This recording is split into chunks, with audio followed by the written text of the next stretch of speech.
Sin más preámbulos, recibamos desde España a Eduardo Gutiérrez.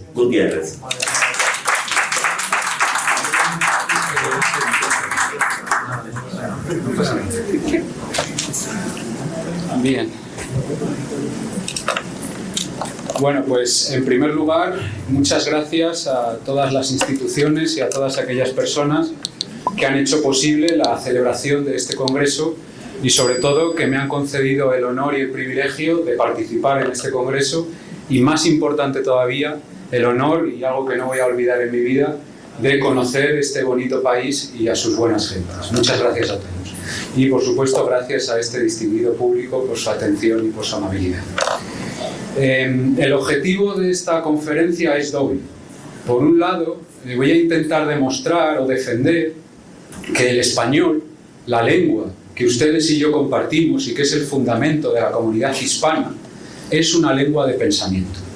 Y por otro lado, voy a intentar demostrar o defender que existe un pensamiento español y, más concretamente y más importante, teniendo en cuenta el marco en el que nos encontramos, que existe un pensamiento español dominicano, es decir, hecho en español, pero en República Dominicana.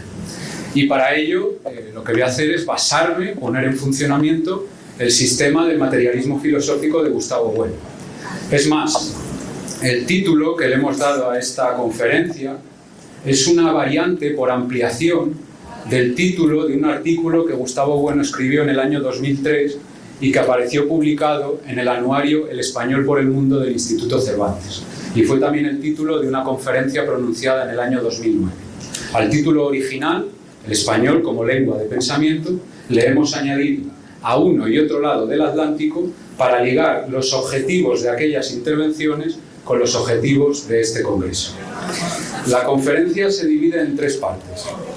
En la primera parte voy a hacer una demostración del estatus del español como lengua de pensamiento y de la existencia de un pensamiento español. En la segunda parte vamos a hacer un análisis de la querella que tuvo lugar entre los siglos XVIII y XIX entre el español y el francés, interpretándola como episodio particular de la dialéctica que durante esta misma época mantuvieron ambos imperios. Y en la tercera y última parte, la más importante de todas, a ver si llego con el tiempo suficiente para extenderme lo necesario, lo que intentaré es demostrar que existe un pensamiento español dominicano y, en la medida de lo posible, pues bosquejaremos su historia. Sobre todo me quiero centrar en sus orígenes y en sus características más relevantes y, desde luego, a ver si podemos hacer unas consideraciones finales sobre su porvenir. Vamos con la primera parte, que se titula El español como lengua de pensamiento. En varias ocasiones, aparece en varios escritos y en varias conferencias. Es imposible hablar en español sin filosofar. Fíjense ustedes qué afirmación tan poderosa, tan titánica. ¿Cómo es posible, creo que son 7 palabras, decir tanto? Es el resumen perfecto de toda la teoría del español y de las lenguas del materialismo filosófico. Es imposible hablar en español sin filosofar. Eso quiere decir que todos los hispanohablantes, es decir, todos nosotros, por el mero hecho de ser hispanohablantes, somos filósofos. Aunque solo sea en el sentido de lo que nosotros llamamos la filosofía mundana.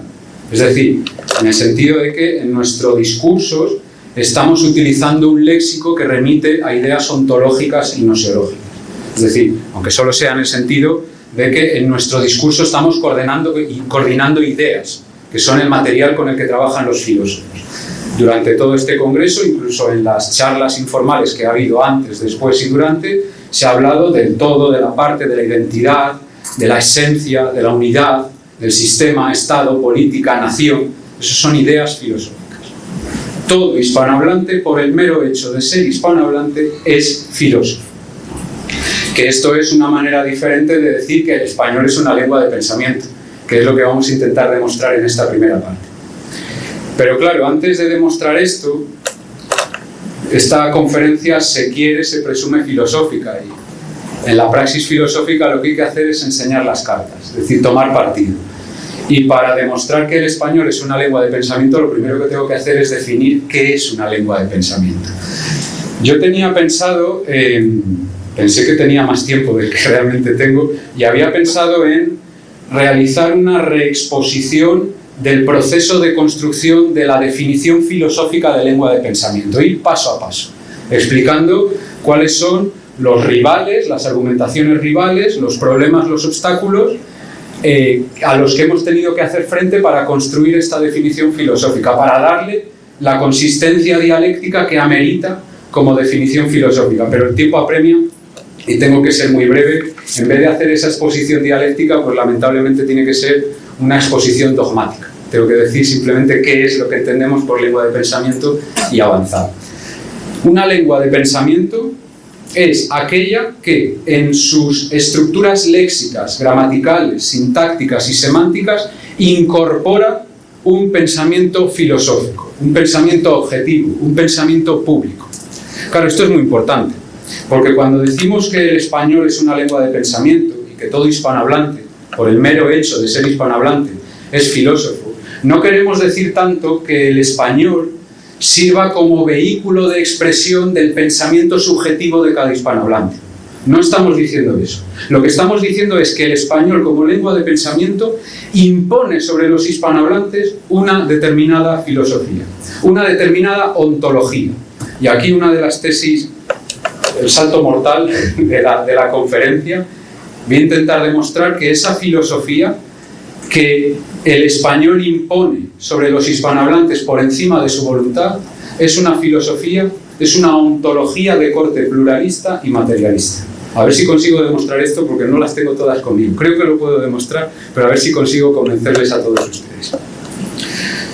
Bien, aunque decía que voy a intentar ser breve en esta primera parte, no me resisto a comentar uno de los problemas contra los que hemos inmunizado a nuestra definición para que sea una definición filosófica. Es decir, igual que a nuestros niños les vacunamos para inmunizarles de ciertas enfermedades, a las ideas y a las definiciones filosóficas para que sean filosóficas, es decir, críticas y dialécticas, también hay que inmunizarlas. Hay que enfrentarlas a los enemigos, a las argumentaciones rivales, para que las puedan hacer frentes.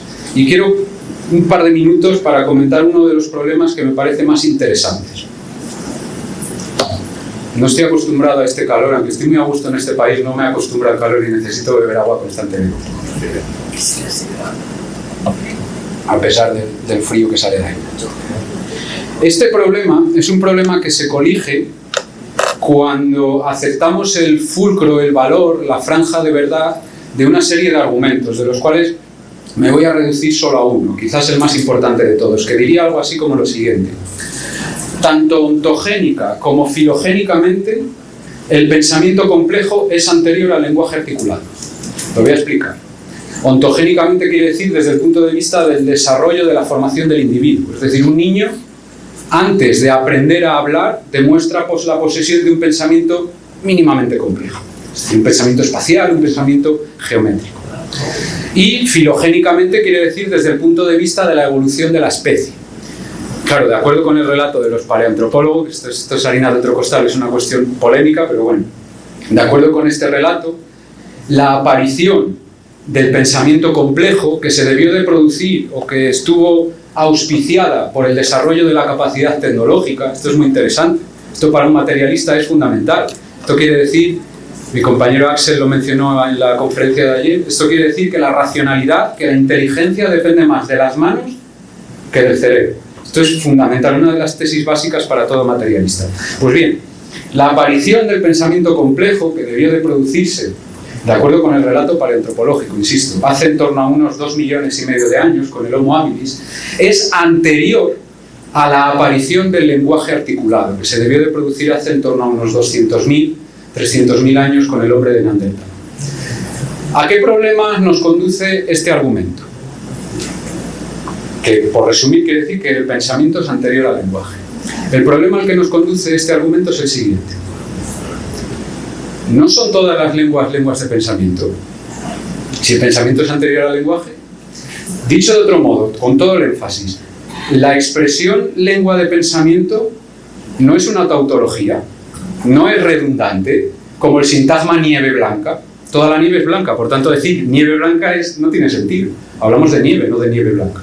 Por tanto, ¿por qué hablamos de lenguas de pensamiento y no de lenguas en general? Y nos ahorramos todos estos prolegómenos. Bien, despejaremos el riesgo tautológico aduciendo una distinción entre lenguas de pensamiento inferiores, a las que le negamos la condición de lengua de pensamiento, y lenguas de pensamiento superiores, que son las que llamamos lenguas de pensamiento a secas o en el sentido estricto.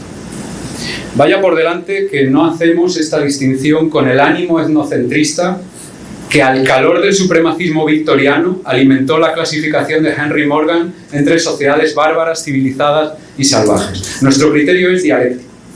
Llamamos lenguas de pensamiento o lenguas de pensamiento superiores a aquellas que, en la interacción mediada por la operación de la traducción con otras lenguas de pensamiento, sean superiores o inferiores, tiene la potencia o la capacidad para reducirlas, es decir, incorporar su léxico ampliando su horizonte ontológico de referencia sin ser ella misma reducida. Esta es la diferencia entre las lenguas de pensamiento superiores e inferiores. Voy a poner un ejemplo, el ejemplo que pone Bueno en numerosas ocasiones. La ciencia de la lógica de Hegel no puede traducirse al joisano. El joisano es el lenguaje de los bosquimanos, tribus, parece que son del desierto del Kalahari, en África. El joisano es un lenguaje articulado, un lenguaje mínimamente desarrollado, no es un lenguaje primitivo a base de gruñidos, sino que es un lenguaje, digamos, humano, funciona con clics. Se pueden buscar por YouTube si no lo conocen. Bien, ¿por qué la ciencia de la lógica de Hegel no se puede traducir al joisano de los bosquimanos? Porque en el léxico del joisano no caben los artificios conceptuales de la filosofía hegeliana, a no ser que, cual lecho de Procusto, amputen su sentido filosófico. Pero, a la inversa, los cuentos, los mitos y las leyendas de la cosmovisión o de la concepción del mundo de los bosquimanos sí que se pueden traducir al alemán. Ergo, al menos en lo que respecta a su relación biunívoca, el alemán es una lengua de pensamiento o lengua de pensamiento superior y el joisano no lo es. Esta sería la diferencia y el problema que creo, no sé si han sido más de 2 minutos, pero bueno, me parece que es importante aclarar esta cuestión. Ahora ya sí vamos a pasar a la defensa apagógica del español como lengua de pensamiento, que por la definición que acabamos de dar obliga o implica o trae consigo una defensa de la existencia del pensamiento español, de un pensamiento español.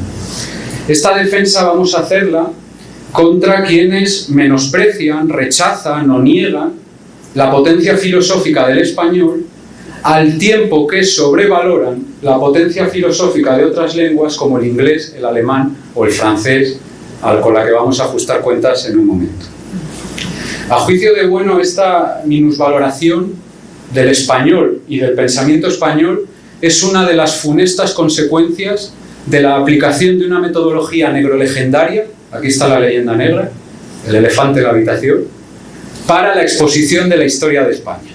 De acuerdo con esta exposición negrolegendaria, ni el español es una lengua de pensamiento, ni existe un pensamiento español, porque España se ha enganchado tarde a las luces provenientes de la sublime Europa, por decirlo en pocas palabras. Voy a ponerles un ejemplo de una exposición negrolegendaria, que lo comenta Bueno en la conferencia del 2009.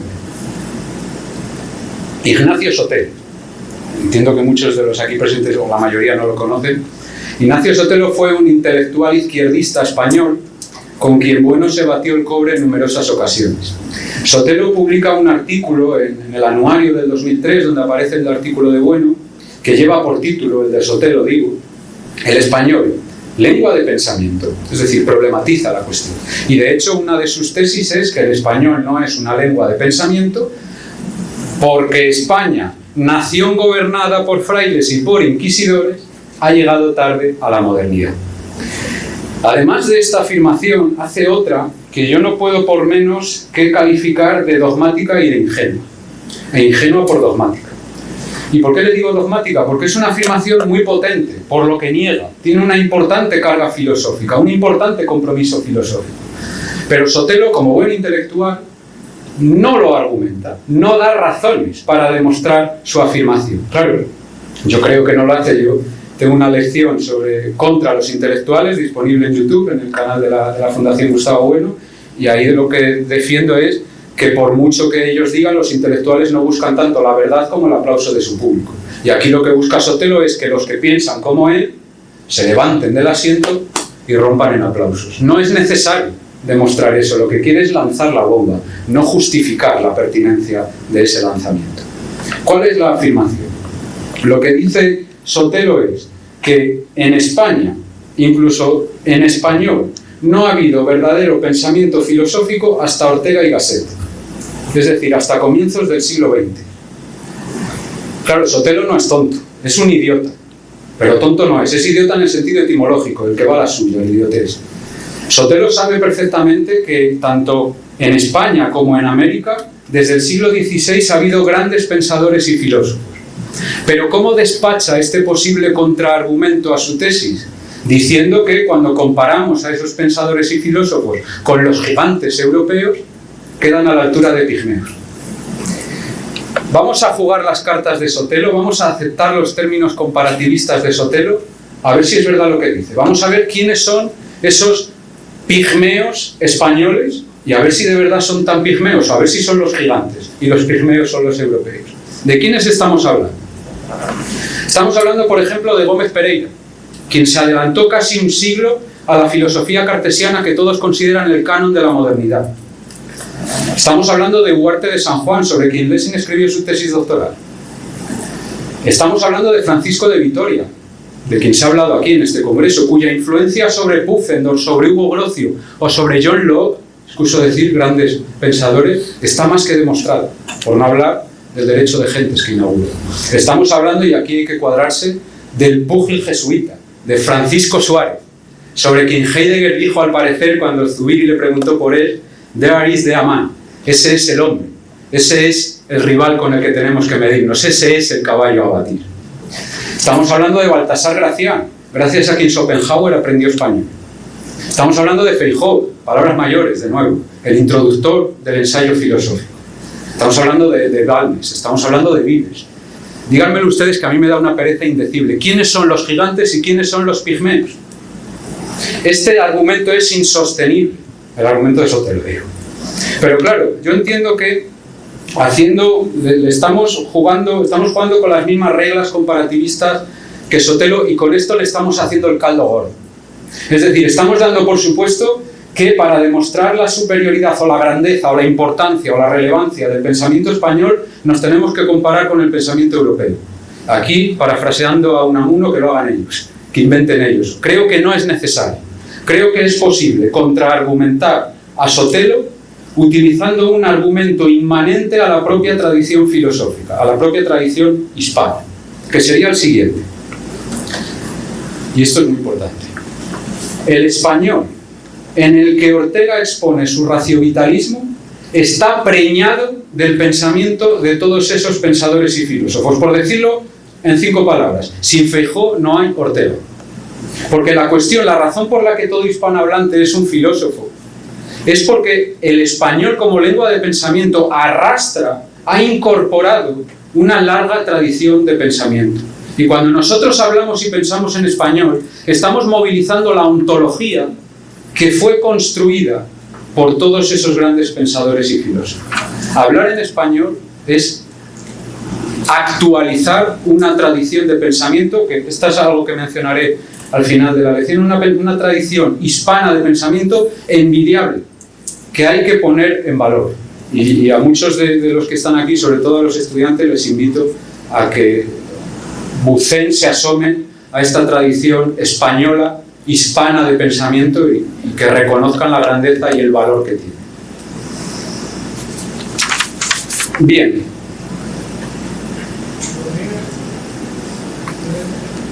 ¿Cuál es nuestra posición al respecto del estatus del español como lengua de pensamiento? Nosotros, contra Sotelo, consideramos que el español es una lengua de pensamiento. Más aún, el español es la primera lengua de pensamiento en constituirse en Europa después del latín. la primera lengua romance en constituirse como lengua de pensamiento. Y no hay que esperar a los siglos XV y XVI con la expansión ultramar del Imperio Español, sino que esa consolidación como lengua de pensamiento, esto es algo que Gustavo mencionó en su conferencia, se produjo en los siglos XII y XIII, todavía en los tiempos del romance castellano. Y esto también es muy importante. Contra algunos filósofos, como por ejemplo Reyes Mate, esa consolidación del castellano o del español como lengua de pensamiento no se produjo por violencia o represión sobre otras lenguas, sino por la función integradora que cumplió el romance castellano en los siglos XII y XIII. Y esto también es importante aclararlo, no ¿cómo lo puedo decir? No por la propia naturaleza del castellano o del español. Cuando defendemos la importancia que tiene el español, no estamos diciendo que sea una lengua, digamos, estructuralmente distinta a otras lenguas. No quiero incurrir, ¿cómo lo podríamos llamar?, en un naturalismo lingüístico. Hay lenguas que por su propia esencia, por decirlo así, o por su propia naturaleza sean mejores que otras. No, es por su historia. Es por la situación histórica y geopolítica que desempeñó España en los siglos XII y XIII como puerta de acceso a Europa de los textos filosóficos y científicos griegos que venían desde Alejandría. Gracias a esa situación geopolítica, como se dice ahora, el castellano cumplió una función mediadora entre el latín, el árabe y el griego. Pedro Hispano traducía del árabe y del griego al romance castellano y Domingo Gundisalvo del romance castellano al latín. Gracias a esta función integradora o mediadora, el castellano se nutrió del riquísimo vocabulario filosófico de estas grandes lenguas de pensamiento. Y una cosa importantísima, y esto es algo que diferencia al castellano o al español de cualquier otra lengua, insisto, y esto es por su propia historia. Este vocabulario filosófico del primer orden, y ahora voy a poner ejemplos, que el castellano y después el español tomó de estas y de otras lenguas, como citaré a continuación, no es un coto privado de caza para las élites cultas. Palabras que un labriego, un labrador, un campesino, un obrero, un minero no entienden. Muy al contrario, son términos filosóficos que incluso un analfabeto entiende y más aún utiliza en su día a día. Es el español vulgar el que está preñado de conceptos filosóficos. Además de estas lenguas de pensamiento, hay algunos autores que sostienen que el castellano y el español se nutrió de otras lenguas, por supuesto, por ejemplo del francés, por ejemplo del catalán, o incluso del godo.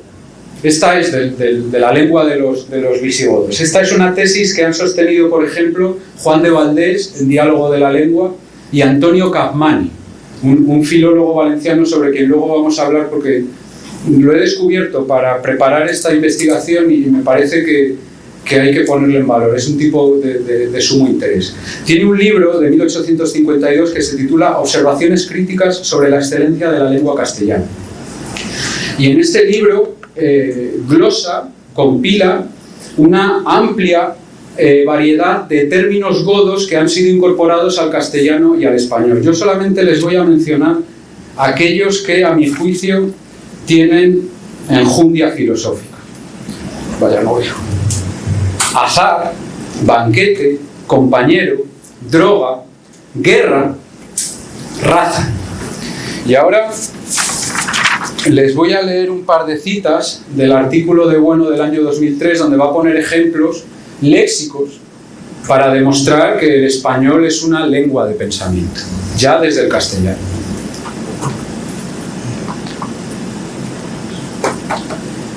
Nadie podría considerar a la lengua española poco desarrollada como lenguaje de pensamiento después de haber constatado en ella, y en cuanto lengua ordinaria, no académica, lo que he anotado antes, la presencia de series de vocabulario correspondientes a ideas ontológicas como las siguientes: ser, estar, unidad, criatura, nada, de res nata, la cosa nacida; necesidad, finalidad, semejanza, igualdad, identidad, fundamento, orden, mundo, universo, todo, parte. También cabría distinguir palabras para expresar totalidades atributivas, por ejemplo, las palabras construidas por el sufijo ario: arenario, ideario, calendario, herbario, imaginario, lapidario, argumentario. así como palabras para expresar totalidades distributivas, como lo son las palabras en su forma plural, por ejemplo, peces, hombres, cerezas. Y también destaca su vocabulario lógico, o como lo llamamos nosotros, gnosiológico. Género, especie, clase, particular, singular, coherencia, discurso, suposición, operación, verdadero, falso, aparente, engañoso, sospechoso, dudoso, incierto, crítico. Además de estos ejemplos, me he tomado la licencia de buscar algunos más para corroborar todavía más que el español es una lengua de pensamiento y para demostrar esa tesis que me he atrevido a adelantar antes, que la ontología que incorpora e impone sobre la voluntad de sus hablantes el español es pluralista y materialista. A ver si lo consigo demostrar. Por ejemplo, yo veo ese pluralismo ontológico en la diferencia entre el ser y el estar. El profesor Arbelo habló sobre ello ayer. Es una de las diferencias que más se glosan porque es la más evidente de todas. El español es la única lengua que puede diferenciar entre el ser y el estar. Y aquí encuentro pluralismo porque nos permite describir una amplia diversidad de modos de existencia. Porque yo puedo decir, por ejemplo, que estoy aquí pero no soy de aquí. Y estoy estableciendo una distinción muy importante, utilizando el ser y el estar. También encuentro una señal, un signo de pluralismo ontológico en el modo gerundio, que de nuevo el profesor Arbelo utilizó magistralmente ayer para distinguir a Parménides, el ser, de Heráclito, el siendo, el gerundio. El gerundio también nos permite describir una amplia diversidad de modos de existencia. Estoy pensando, no sé si... Bueno, sí, que nariz. Iba a decir, además, nos permite describir lo que podríamos llamar acciones dinámicas o actualizaciones de potencias, en el sentido aristotélico. Estaba pensando si contar o no una anécdota, que a lo mejor a mis colegas de España les suena, una anécdota que tiene que ver con el gerundio, que fue difundida por Camilo José Cela, por nuestro famoso premio Nobel. Y por cierto, una anécdota que es falsa, que no le sucedió a Cela. La anécdota es real, pero el protagonista no fue Cela. El protagonista fue un diputado español del siglo XIX, creo que fue ministro de O'Donnell, que se llamaba Antonio de los Ríos Rosas, a quien Madrid dedica una calle en la que, por cierto, vivió el propio Camilo José Cela, así que por ahí está claro que la cogió de ahí. Cuento la anécdota tal y como la contó Cela. Cela fue senador en el Senado de España. Estando un día en el Senado para la votación, la aprobación de una ley, le llega su turno y Cela estaba dormido en su escaño. Y el presidente de la Cámara se lo afea. Señor Cela, ¿está usted dormido? A lo que Cela responde, no estoy dormido, estoy durmiendo. Y le dice el presidente de la Cámara, pero sí es lo mismo. Y dice Cela, no es lo mismo estar dormido que estar durmiendo, como no es lo mismo estar jodido que estar jodido. Por las risas entiendo que las connotaciones sexuales del joder todavía se entienden aquí y se mantienen. Ríos Rosas lo que dijo es, no es lo mismo estar dormido que estar durmiendo, como no es lo mismo estar bebido que estar bebiendo. Por otro lado, también me gustaría destacar la importancia que tiene también, desde un punto de vista pluralista, el modo subjuntivo del español, donde yo encuentro toda una ontología de lo posible. Además, el modo subjuntivo viene precedido de una bonita palabra de origen árabe, que es ojalá. El otro día escuchábamos la canción de Juan Luis Guerra, Ojalá llueva café en el campo. O a algunos les vendrá a la cabeza la canción de Silvio Rodríguez, ojalá. Ojalá en árabe, a ver si lo digo bien, es lausalá, creo haberlo dicho bien, significa, se traduce como si Dios quiere.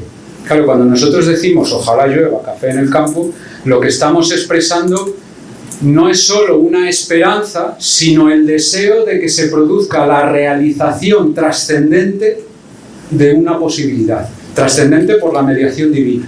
Claro, aquí con nuestra teoría de los composibles, pues la esperanza de Juan Luis Guerra tendría que ser calificada de un sinsentido, porque de acuerdo con las leyes naturales, por decirlo así, a grosso modo, no es posible que llueva café en el campo. Pero bueno, se entiende el sentido alegórico de esa bonita canción, por otro lado. ¿Dónde hay, o dónde encuentro yo ese pluralismo ontológico? En la descomposición, madre mía, en la descomposición a la que el español somete a todos aquellos términos que se quieren traducir a nuestro idioma. Por ejemplo, cuando intentamos traducir al español el término, la gran idea de la filosofía hegeliana y alemana del Geist, solemos traducirlo como espíritu, pero no es la única traducción posible. Se puede traducir como mente, como ánimo, como psique, como genio, como aliento o como fuerza. Fijaos la variedad de posibilidades que nos ofrece el español. O lo mismo pasa con el Sein alemán. Se puede traducir como ser, pero se puede traducir también como haber, como existir, como darse, como presentarse. Y por lo que respecta al materialismo, simplemente voy a leer una batería de términos que creo que tienen importantes implicaciones materialistas. Realidad, cosa, bulto, carne, entraña, nervio, sentido, circunstancia, parecer, quedar, ocupar, aparecer, desaparecer, donde se está jugando con una dialéctica entre el ser y el no ser, mediada por las apariencias, por las presencias, lo que nos remite al Parménides de Platón. Y también hay expresiones filosóficas de uso común, como por ejemplo darse cuenta, caer en la cuenta. Podríamos sustituir la percepción kantiana perfectamente por estas expresiones. En definitiva, el español, lo voy a decir parafraseando a Heráclito, gracias al español, hasta en las cocinas españolas hay filosofía. Voy a leer una cita de la conferencia España de 1998 de Gustavo Bueno y nos va a servir para pasar a la segunda parte. Tengo que ir corriendo porque todavía queda un poco. Bueno, me voy a extender, lo siento, pero necesariamente tengo que extenderme unos minutos, más de lo permitido. Espero que me perdone.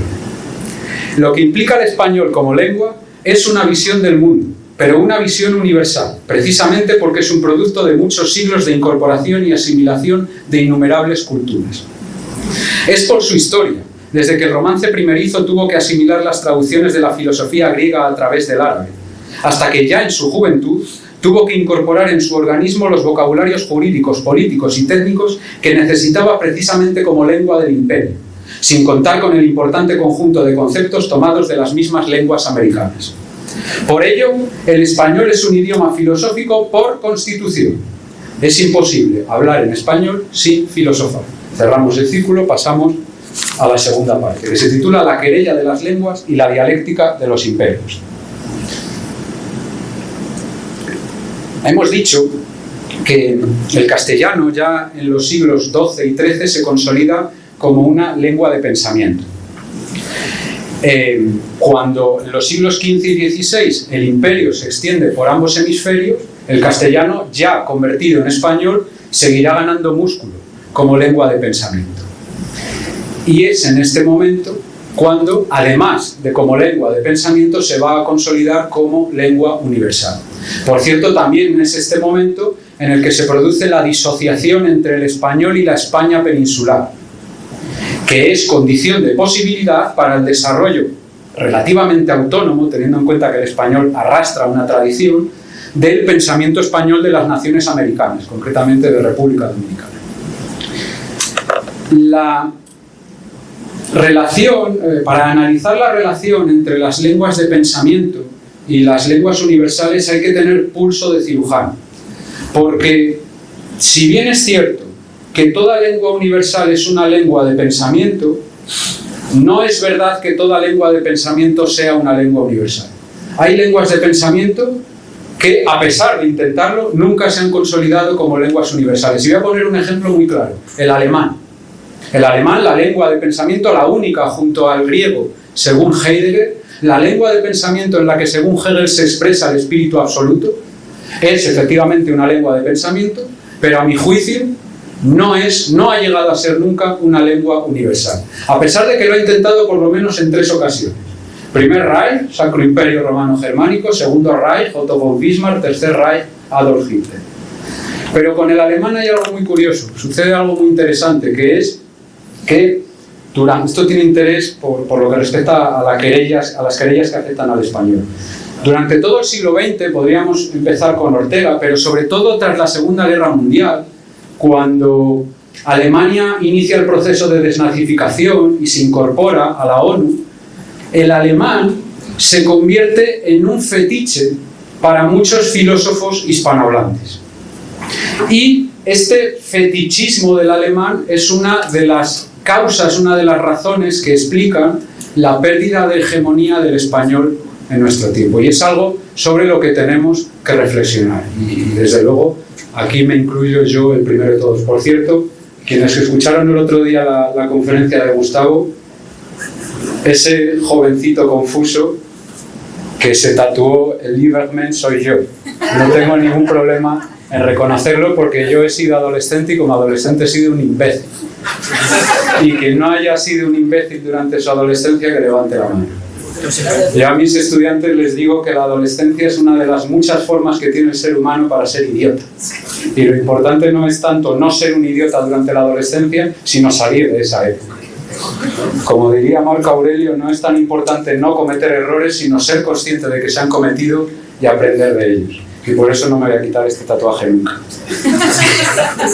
Tenía que aclararlo, por cierto, no me he enfadado, no ha pasado nada. Nuestra amistad no se ha resquebrajado por eso. Bien.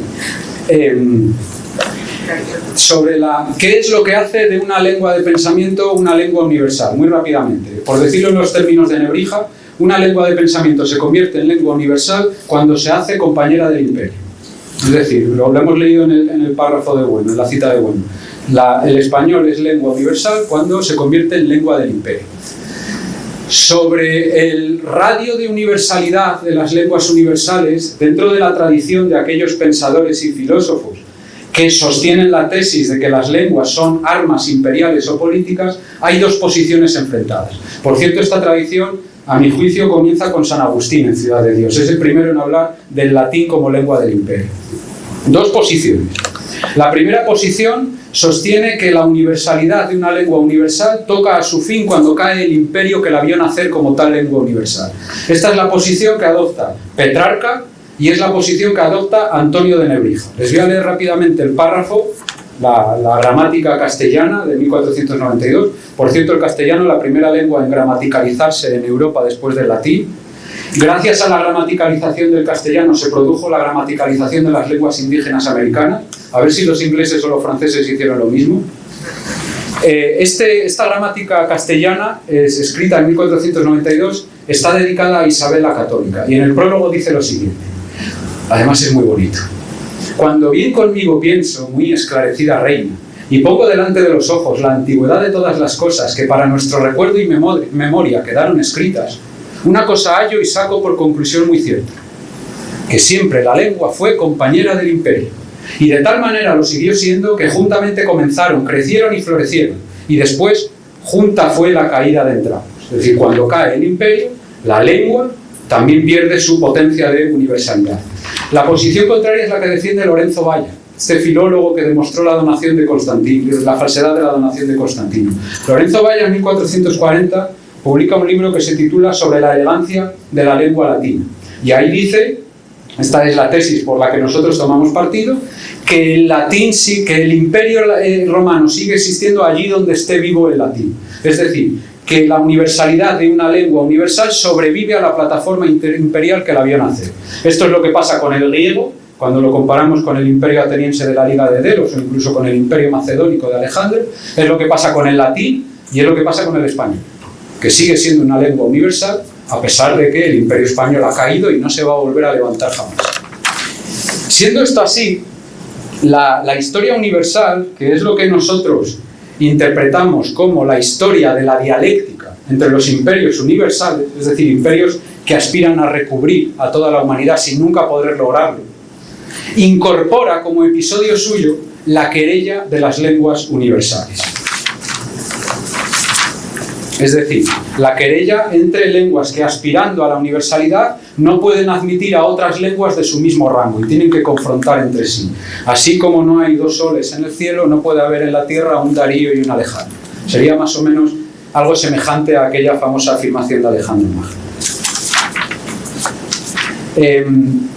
Me voy a centrar dentro de esta querella de las lenguas en la querella que se produjo entre los siglos XVIII y XIX entre el español y el francés. Y claro, muchos de ustedes dirán, ¿para qué? ¿Qué sentido tiene esto? Si esta querella ya no tiene relevancia hoy en día, ni en España ni en República Dominicana. ¿Por qué no habla sobre la querella entre el español y el inglés? o entre el español y el creole, que mencionó Gustavo el otro día? ¿Por qué la querella entre el francés y el español? Muy rápidamente, por dos razones. En primer lugar, porque como explica Gustavo Bueno, en España no es un mito. Los franceses, además de los alemanes y de los holandeses y de los ingleses, han sido unos de los principales promotores de la leyenda negra contra el español. La propia acuñación del rótulo América Latina o Latinoamérica tiene que ver con esta leyenda negra. Es un producto de la propaganda negro-legendaria vertida desde Francia para ocultar la huella y la presencia del español en América.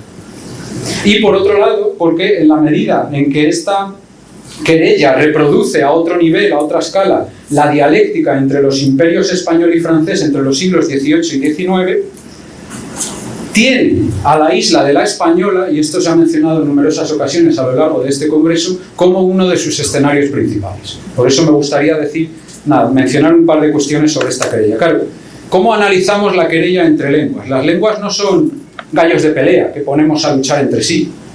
No veremos dos lenguas competir entre sí, como no veremos dos culturas colisionar entre sí. Entonces, ¿cómo podemos estudiar la querella entre estas dos lenguas? Pues hay que hacerlo centrándonos en el género literario en el que cristaliza dicha querella y que le sirve como cauce institucional de desarrollo. Y ese género es el paralelo de las lenguas. Un paralelo de las lenguas, un género que a juicio de muchos, incluido Bueno, fue introducido por Feijóo, por el padre Feijóo. Yo creo que no es verdad, porque he encontrado paralelos renacentistas. Es decir, este género ya tiene un largo recorrido. Es más, si me apuran, diría que el germen de los paralelos es aquello que dijo Carlos I de España y V de Alemania de hablo en español con Dios, hablo en francés con los hombres, hablo en italiano con las mujeres, los italianos siempre han tenido fama de mujeriegos, y hablo en alemán con mi caballo. Voy a hacer un rapidísimo comentario de dos paralelos. El primero, Benito Jerónimo Feijóo, el introductor del paralelo moderno.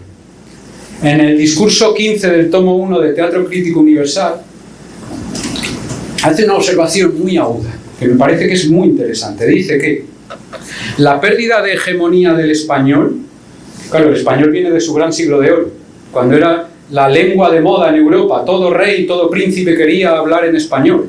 Para ello quisieron contratar a Cervantes en Francia para enseñar español. Y la lengua más hablada en América, en los siglos XVIII y XIX, se encuentra con que está perdiendo esa hegemonía. Pues bien, a juicio de Feijóo, la pérdida de hegemonía del español tiene como una de sus causas la moda del afrancesamiento, con la que muchos escritores e intelectuales españoles se han dejado seducir por el canto de sirena del francés. Iba a leer alguna cita, pero voy a pasar directamente. Después establece 3 criterios para una comparación objetiva entre lenguas. Primer criterio, propiedad, que es la capacidad que tiene una lengua para significar realidades del mundo externo. Aquí dice que ninguna lengua es superior a otra, pero que cuando hablamos de la propiedad de estilo, es decir, de la naturalidad o de la inmediatez con la que una lengua significa dichas realidades exteriores o realidades objetivas, el francés es superior al español. Es decir, es una lengua más natural. Después tenemos la armonía, donde dice que no hay juez que pueda decidir qué lengua es mejor que otra. Y por último tenemos la copia o la traducción, que es donde está la gran diferencia, la gran superioridad del español frente al francés y la gran genialidad del español.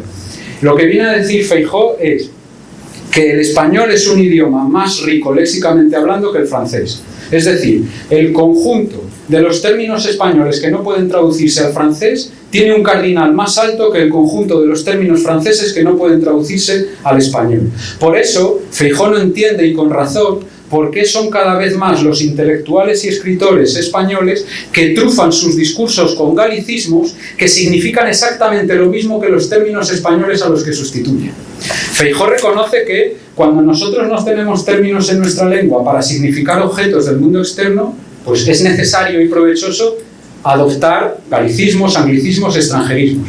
Pero cuando ya los tenemos, esa importación, esa adopción es un empobrecimiento. Dice así, esto tengo que citarlo porque tiene mucho interés. A infinitos españoles oigo usar de la voz remarcable diciendo, es un suceso remarcable, una cosa remarcable. Esta voz francesa no significa ni más ni menos que la castellana notable. Así como la voz remarque, de donde viene remarcable, no significa ni más ni menos que la voz castellana nota, de donde viene notable. Teniendo pues la voz castellana la misma significación que la francesa y siendo por otra parte más breve y de pronunciación menos áspera, ¿no es extravagancia usar la extranjera dejando la propia? Y rápidamente paso a hablar sobre Antonio Capmany, el filólogo sobre quien he hablado antes, que es el más prolijo de los paralelistas españoles. Durante los siglos XVIII y XIX escribe un montón de libros en los que hace una comparación entre el español y el francés. Y solamente lo iba a resumir en 3 ideas, pero solamente en una. Viene a decir Capmany que la genialidad y la majestuosidad del español está en su oralidad, es decir, en la catarata de términos filosóficos plenamente incorporados en el español vulgar. Les leo una cita y pasamos rápidamente a la última parte. Vamos a ver. Los que creen que nuestra lengua nacional está circunscrita toda en los libros y en los diccionarios y no quieren comprender en su inmenso caudal la lengua no escrita, exclaman que carecemos de voces para las artes. Pregúntenselo al labrador, al hortelano, al artesano, al arquitecto, al marinero, al náutico, al músico, al pintor, al pastor, y hallarán un género nuevo de vocabularios castellanos que no andan impresos y que no por esto dejan de ser muy propios, muy castizos y muy necesarios de recopilarse y ordenarse, para no haber de mendigar todos los días de los idiomas extranjeros lo que tenemos sin conocerlo en el nuestro propio. Esto ya podría servir para terminar, pero tengo que cumplir con el trámite de la parte más importante de la conferencia.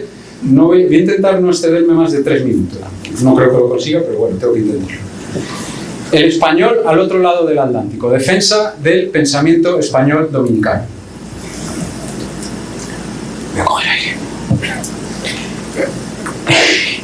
En términos institucionales, podríamos decir que la fecha de nacimiento del pensamiento español dominicano es, la saben ustedes porque está grabada por todo este bellísimo y amplísimo campus universitario, el 28 de octubre de 1538, cuando se funda la Real y Pontificia Universidad de Santo Tomás de Aquino. Una universidad de la que la Universidad Autónoma de Santo Domingo, que amablemente acoge este congreso, es su digna y orgullosa sucesora, como podemos leer, por ejemplo, en sus estatutos y en todos los lados donde aparece.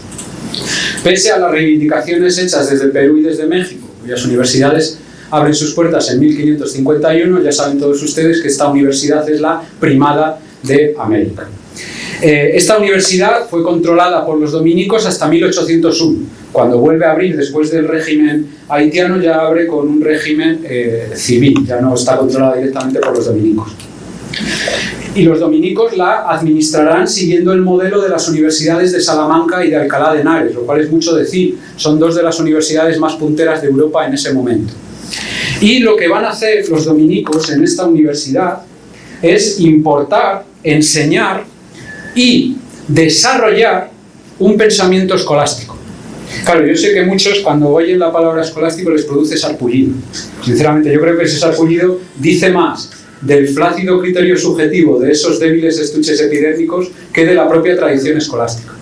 La escolástica, y esto hay que decirlo firmemente, si hay estudiantes que pongan atención a esto, la escolástica, además de ser la gran tradición filosófica hispana de la que tendríamos que estar orgullosos y poner en valor más de lo que hacemos, es la puerta de la filosofía moderna. Sin la escolástica no hay Leibniz que valga, no hay Kant, no hay Descartes. Descartes estudió con los jesuitas, los púgiles del Papa. No habría Kant. No tendríamos filosofía moderna si no fuese por la escolástica. Una escolástica que no es española sino hispana, porque se hizo en España y se hizo en América. Concretamente se hizo aquí, donde estamos nosotros. De todas las virtualidades que podría destacar del pensamiento escolástico, me voy a quedar con una. El pensamiento escolástico es la fuente del pensamiento crítico. Ayer se hablaba de pensamiento crítico y de escolástica y en ningún momento vi la relación entre ambos. Y esto es básico. Mucho tiempo antes, muchos siglos antes del gran criticismo kantiano, el canon de la filosofía crítica, los escolásticos ya estaban produciendo y enseñando un pensamiento crítico en esta universidad, entre otras. Un pensamiento crítico que hay que definir. Voy a intentar definirlo rápidamente. Pensamiento crítico es un pensamiento que avanza entre las argumentaciones rivales con paso sistemático, talante dialéctico y nervio conceptual. Estas 3 características son las que a mi juicio, 2 características, son las que a mi juicio ha heredado el pensamiento español dominicano. De esa fuente, de ese ontanar escolástico del que beben lo quieran o no. Dos, y aquí yo vengo aquí a hacer amigos, pero no a cualquier precio. También tengo que plantear una crítica. Cuando yo hablo con ustedes, corroboro esa conclusión que había sacado en mis investigaciones previas antes de venir aquí, que el pensamiento español dominicano es de un importante talante dialéctico y nervio conceptual. Pero falta, y es lo que nosotros, amable y sobre todo confraternalmente, venimos a proponer aquí, el paso sistemático. Para nosotros, no, la filosofía tiene que ser sistemática. No entendemos una filosofía que no sea sistemática, y creo que esta es la única debilidad, si me permiten decirlo, desde luego no quiero ser más papista que el Papa, la única debilidad del pensamiento español dominicano, la falta de sistematicidad. Pero esa fuerza dialéctica y ese nervio conceptual lo tienen todos ustedes. Todos, sean universitarios o no, lo veo en cada una de las conversaciones que mantengo con cada uno de ustedes. Y es algo envidiable. Y es algo que a mi juicio remite a esa tradición escolástica, cuyo olvido creo que es el que inhabilita para el pensamiento sistemático.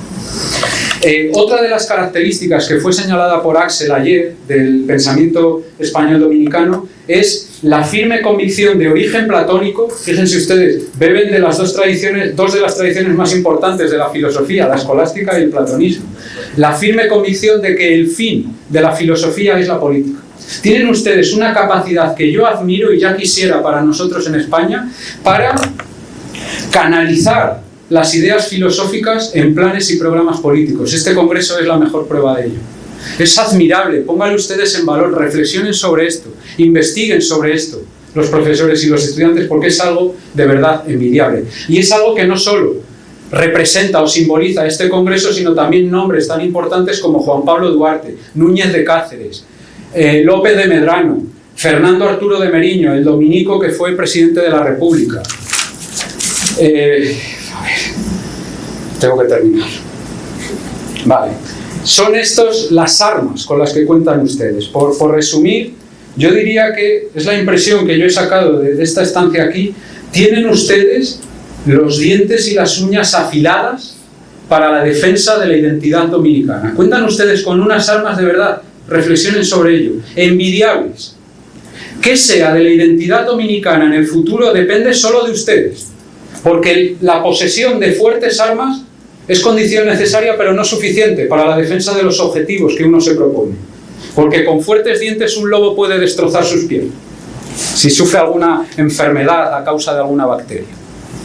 Tienen ustedes armas envidiables, pero insisto, que sea de la identidad dominicana en el futuro solo depende de ustedes, de que sepan aplicar esas armas para los objetivos planteados.